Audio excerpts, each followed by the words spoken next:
समस्त मातृ शक्तियों भाई बंधुओं सादर जय श्री कृष्ण। आज आपको हम बताने जा रहे हैं शुक्र प्रदोष व्रत का शुभ मुहूर्त, पूजा विधि और इसका खास महत्व। इसके व्रत कथा को श्रद्धा पूर्वक श्रवण करने से भगवान महादेव की विशेष कृपा मिलती है। जो भी स्त्री पुरुष इस व्रत को श्रद्धा के साथ करते हैं और श्रद्धा पूर्वक भगवान शिव की पूजा आराधना करते हैं, उनको भगवान महादेव की विशेष कृपा प्राप्त होती है। उनकी कृपा से समस्त मनोकामनाएं भी पूर्ण हो जाती है। तो मित्रों, आप सभी का बहुत बहुत स्वागत है आपके अपने ही चैनल एस्ट्रो गुरुजी में। मित्रों, यदि आपने अभी तक हमारे चैनल को सब्सक्राइब यदि नहीं किया हो तो अभी सब्सक्राइब कर लें और बेल आइकन को अवश्य दबाएं, जिससे हमारे अगले आने वाले नए वीडियो की नोटिफिकेशन सबसे पहले आपके पास पहुँचे।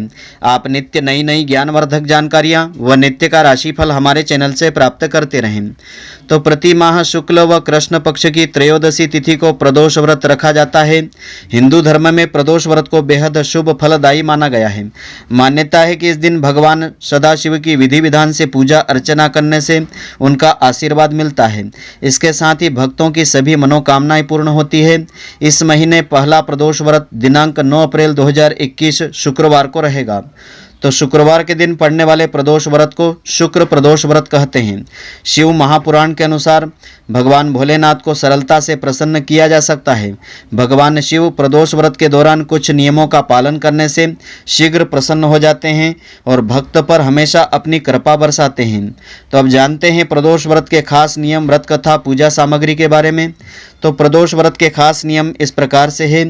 प्रदोष व्रत यूँ तो निर्जल रखा जाता है, इसीलिए इस व्रत में फलाहार का विशेष महत्व होता है। प्रदोष व्रत पूरे दिन रखा जाता है। प्रातः नित्य कर्म के बाद स्नान करना चाहिए और भगवान सदाशिव के सामने इस व्रत का संकल्प लेना चाहिए। फिर दूध का सेवन करना चाहिए। पूरे दिन उपवास रहना चाहिए। प्रदोष में क्या कर्म आपको नहीं करना चाहिए?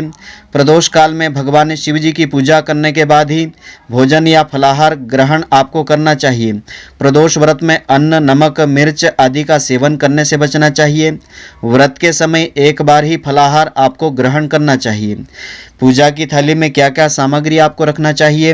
प्रदोष व्रत में पूजा की थाली में कंकु, अबीर, गुलाल, अक्षत, चंदन, पुष्प, धतूरा, बिल्वपत्र, जनेऊ, कलावा, दीपक, कपूर, अगरबत्ती और ऋतुफल और पान आदि आपको रखना चाहिए। शुक्र प्रदोष व्रत की पुण्यदायिनी व्रत कथा इस प्रकार से है। इस दिन इस कथा को श्रद्धापूर्वक एकाग्र मन से श्रवण करने से भगवान सदाशिव की विशेष कृपा मिलती है। इस व्रत का संपूर्ण फल प्राप्त होता है। कहा जाता है कि एक नगर में 3 मित्र रहते थे, राजकुमार, ब्राह्मण कुमार और तीसरा धनिक पुत्र था। राजकुमार और ब्राह्मण कुमार विवाहित थे। धनिक पुत्र का विवाह हो गया था, लेकिन गोना होना शेष था। एक दिन तीनों मित्र स्त्रियों की चर्चाएं कर रहे थे। ब्राह्मण कुमार ने स्त्रियों की प्रशंसा करते हुए कहा, नारीहीन घर भूतों का डेरा हो जाता है। धनिक पुत्र ने यह सुना तो तुरंत ही अपनी पत्नी को लाने का निश्चय कर लिया। तब धनिक पुत्र के माता पिता ने समझाया कि अभी शुक्र देवता अस्त हो गए हैं, ऐसे में बहु बेटियों को उनके घर से विदा करवाना शुभ नहीं माना जाता है। लेकिन धनिक पुत्र ने एक नहीं सुनी, ससुराल पहुंच गया। ससुराल में भी उसे मनाने की कोशिश की गई, लेकिन वह जिद पर अड़ा रहा और कन्या के माता पिता को उसकी विदाई करनी पड़ी। विदाई के बाद पति पत्नी शहर से निकले ही थे।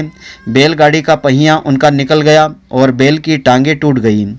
दोनों को चोट लगी, लेकिन फिर भी वे चलते रहे। कुछ दूर जाने पर उनका पाला डाकुओं से पड़ा, जो उनका धन लूट करके ले गए। दोनों घर पहुंचे, वहां धनिक पुत्र को सांप ने डस लिया। उसके पिता ने वैद्य को बुलाया तो वैद्य ने बताया कि वो 3 दिन में मर जाएगा। जब ब्राह्मण कुमार को यह खबर मिली तो वह धनिक पुत्र के घर पहुंचा और उसके माता पिता को शुक्र प्रदोष व्रत करने की सलाह दी और कहा कि इसे पत्नी सहित वापस ससुराल भेज दें। धनिक ने ब्राह्मण कुमार की बात मानी और ससुराल पहुंच गया, जहां उसकी हालत ठीक होती चली गई। यानी शुक्र प्रदोष के महात्म्य से सभी घोर कष्ट दूर हो जाते हैं। भगवान सदाशिव की विशेष कृपा मिलती है, मनोकामनाएं पूर्ण होती है, समस्त पापों का नाश होता है। तो मित्रों, आशा करता हूं कि आपको हमारी यह ज्ञानवर्धक जानकारी पसंद आई होगी। यदि आपको पसंद आई हो तो आप हमारे वीडियो को लाइक व शेयर अवश्य करें। धन्यवाद। जय श्री कृष्ण मित्रों, फिर मिलेंगे।